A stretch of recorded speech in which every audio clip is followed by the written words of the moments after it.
Und Anna-Marleen Hove ist für uns in Darmstadt. Ja, Anna-Marleen, was war da genau los? Wie ist das abgelaufen und wie konnten sich ja die Menschen da rechtzeitig in Sicherheit bringen?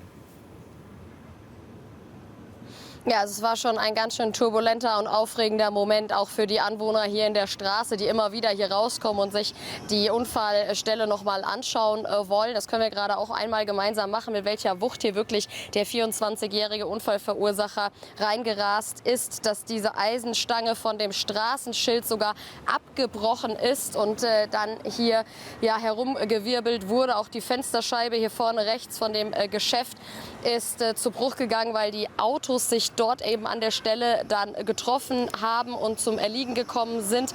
Das Unfallopfer, der junge Mann in dem Skoda, der musste ja dann noch von der Feuerwehr herausgeschnitten werden, kam verletzt in ein Krankenhaus. Sonst ist Gott sei Dank niemandem mehr was passiert. Das hätte nämlich noch ganz anders ausgehen können, weil eben der 24-jährige ja, Deutsch-Afghane hier wie wild durch die Straßen gerast ist, rote Ampeln übersehen hat, auf Gehwege gefahren ist, bis es dann eben zu dem Unfall mit dem Skoda kam und dadurch womöglich dann auch diese Fahrt ein Ende gefunden hat.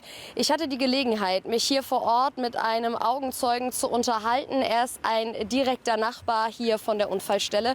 Und was er da berichtet hat, das hören wir uns mal an. Ja, also ich war wie sonst auch jetzt eine Stunde vor der Arbeit daheim, saß im Wohnzimmer und habe dann ein sehr ungewöhnliches Quietschen gehört. Ne? Nicht dieses übliche, wenn jetzt Jugendliche am Driften sind, sage ich jetzt mal. Bin dann ans Fenster raus und parallel dazu hat es halt extrem gekracht. Ne? Rausgeschaut und genau da in der Ecke lag das Auto dann plötzlich quer. Alle sind dahin gerannt. Genau.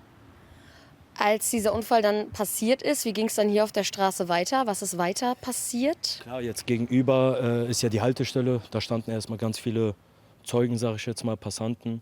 Ne? Also man kann auch von Glück reden, dass da selber auf der Strecke keine Kinder waren, weil zu der Zeit ist es eigentlich üblich, dass die Schule aushaben oder aus dem Kindergarten kommen.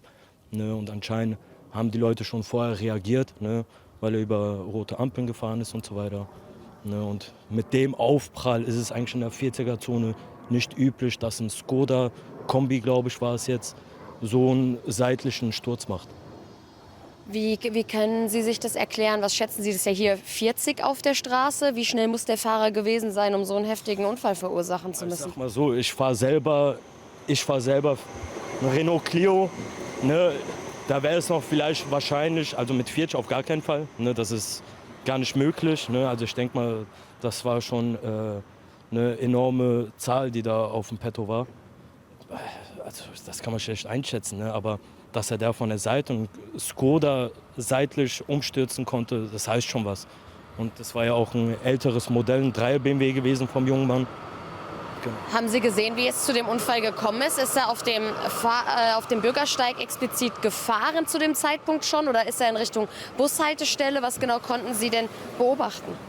Also beobachten an sich konnte ich jetzt nur, wie es dann letztlich ausgegangen ist. Ja, das Opfer, sage ich jetzt mal in Anführungsstrichen, das Opfer lag dann in seinem Auto, blutüberströmt. Ja, ich gehe jetzt nicht davon aus, dass es auf dem Fußgängerweg eine Fahrt gab. Ich weiß nicht, ob da irgendwelche Einflüsse im Spiel waren beim jungen Mann. Aber also ich habe die Tat selber nicht gesehen. Ja, habe den Aufprall gehört, bin dann direkt aus dem Haus hier raus, um da eventuell Erste Hilfe leisten zu können. Genau. Haben Sie die Festnahme erlebt? Was für einen Eindruck hat denn der Fahrer, der Unfallverursacher, auf Sie gemacht? Es gab erstmal keine Festnahme, auch später gab es keine Festnahme an sich, wie man es jetzt so klassisch kennt. Ich weiß nicht, ob es jetzt auch ein Schockmoment war, dass der junge Mann sehr gelassen war. Er kann ja auch geschockt gewesen sein, ich weiß es nicht, jeder Mensch ist anders. Aber er sah erstmal so auf den ersten Blick gelassen aus. Ne? Also ich würde anders reagieren, wenn es mir passieren würde, definitiv anders. Aber jeder Mensch reagiert anders auf so ein Ding.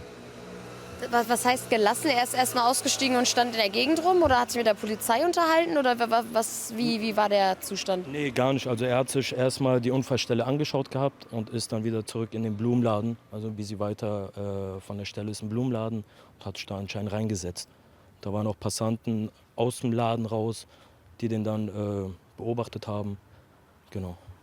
Okay, also er hat hat sich quasi erstmal entfernt und ist in diesen Blumenladen Genau, rein, richtig, sich hingesetzt genau, und dann kam Polizei Genau, und genau. dann ging die Unfallaufnahme los. Genau, richtig, genau.